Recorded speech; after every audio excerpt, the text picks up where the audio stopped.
So next week the UN is hosting its General Assembly here in New York City. As part of that, climate change is going to be a major theme, and within that a group of organizations committed to tackling climate change are promoting the idea of nature for climate, as in the world's natural systems and nature itself is our best defense, both against increasing climate change and as part of the solution to reverse that trend.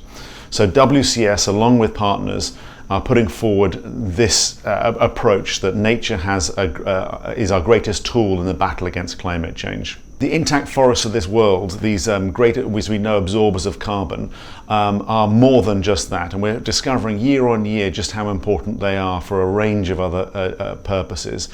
But essentially they hold 11 years of all human-related emissions. So every year these great forests absorb 25%, a quarter of all human-related emissions.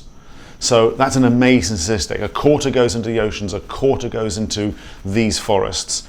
And so they're not only a key part of stabilizing the climate, but if we treat them well, if we protect them, if we connect them, if we help them regrow, they're part of the solution to reversing climate change. Now, the burning of the Amazon has brought a lot of attention to this issue, but burning really only happens both mostly when people start those fires and when forests are vulnerable to burning. And that's because we're putting other pressures on forests. If we do not extract from forests, if we do not put roads through forests, if we do not remove all the wildlife from forests, then it is very difficult to burn many of the tropical rainforests.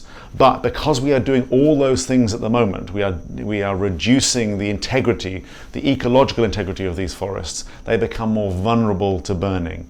And this quality, the ecological integrity of forests, is something that we hold very dear. Planting trees is absolutely a core part of the response to climate change. But if we are to have a complete response to climate change and reverse the trajectory of the world, then we need to be able to maintain, protect and restore the existing large intact forests of the world today.